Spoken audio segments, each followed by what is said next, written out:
Les principes de résilience opérationnelle du comité de Bâle pour la continuité des activités bancaires dans un monde incertain, tel est le thème de la conférence marquant la fin de la 5e édition du parcours certifiant COFEB House of Training ATTF Luxembourg. L'objectif visé par le COFEB à travers l'organisation de ce parcours est de contribuer significativement à l'instauration d'un cadre prudentiel moderne applicable aux établissements de crédit et aux maisons mères de groupes bancaires dans l'espace UEMOA.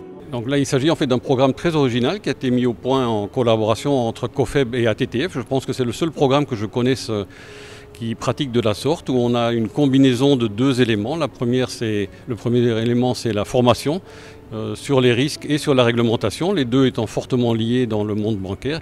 Et la deuxième étape, c'est qu'on demande aux participants de prendre les choses en main et de choisir un thème par pays et de se réunir régulièrement pendant quelques mois pour arriver en fait à fournir un document d'une centaine de pages sur un domaine précis du domaine bancaire qui touche au risque, qui touche à la réglementation et surtout qui a un impact, je dirais, concret sur leur banque et sur leur organisation, des choses qu'ils peuvent en fait appliquer en rentrant chez eux.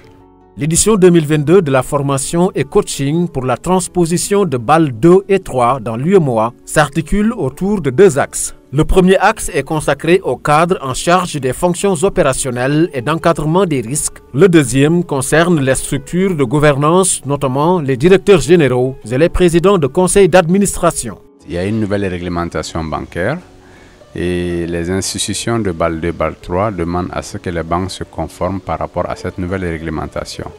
Mais cependant, les formations que les banquiers avaient reçues n'étaient pas adaptées à cette nouvelle réglementation. Donc, chaque banque s'est débrouillée comme elle pouvait le faire. Et les banques qui appartiennent à des groupes ont eu l'assistance du groupe. Donc, la réglementation bancaire a été une découverte pour toutes les banques en même temps. Et cette formation est venue en quelque sorte comme une lettre de cadrage. Donc, pour appuyer, accompagner le secteur bancaire afin de mieux appréhender les dispositions de cette nouvelle réglementation pour mieux les comprendre et les donner des outils et les méthodes afin que les banques puissent mettre en place progressivement les dispositions qui sont demandées et exigées. Franchement, en m'inscrivant, je ne m'attendais pas à ce que cette formation soit aussi pratique. Elle est vraiment pratique et le partage d'expérience au niveau des différents acteurs de la zone UEMOA, les échanges très constructifs avec l'encadreur, le coach Philippe Gérard, qu'on remercie pour sa disponibilité et puis le partage d'expérience nous a été vraiment bénéfique. On a eu à travailler à distance.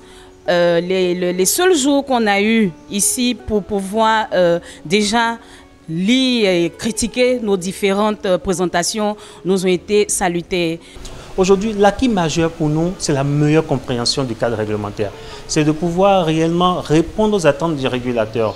Je pense qu'avec la technicité du coach, M. Gérard, qui, de par son expérience, de par son vécu, pendant pratiquement une trentaine d'années d'expérience dans la banque, surtout dans les aspects de risque, aujourd'hui, pour nous, en tant que cadre des banques au niveau de l'UEMOA, l'acquis majeur, c'est mieux comprendre ce que le régulateur attend de nous. Et surtout, parce que je pense que les enjeux, comme je l'ai dit, sont assez grands, sont assez énormes dans l'espace communautaire aujourd'hui. Nous avons des banques d'importance systémique, nous avons des banques de petite taille. Il est important que tout un chacun de nous puisse vraiment interagir et aujourd'hui définir un cadre réel, un cadre qui correspond aux attentes du régulateur et nous permettre à terme de pouvoir assurer la sécurité au niveau de nos établissements. C'est l'acquis majeur qu'on peut retenir au niveau de cette formation. Ça m'a ramené, je ne le cache pas, à un niveau école maternelle. École maternelle, bien que je connaisse le contenu du dispositif, je me suis retrouvée comme ne connaissant rien de ce contenu du dispositif-là. Donc ça a été très utile pour moi parce que ça m'a permis, je ne dirais pas de me rappeler, mais de pouvoir aller en détail dans plusieurs articles de ce dispositif prudentiel. Voilà, quand je parle d'utile, c'est ça. Donc pour revenir au premier en termes d'acquis, il y avait une bonne partie aussi dans ce dispositif prudentiel dont le thème que j'ai choisi, je ne faisais que lire, j'avoue, mais je ne comprenais pas grand-chose. Et le fait d'avoir travaillé ce thème, c'est un acquis pour moi et un acquis indubitable. Le parcours s'intègre parfaitement dans le dispositif d'accompagnement des acteurs du secteur bancaire et financier et se focalise sur la transposition graduelle des réformes bâloises dans notre juridiction.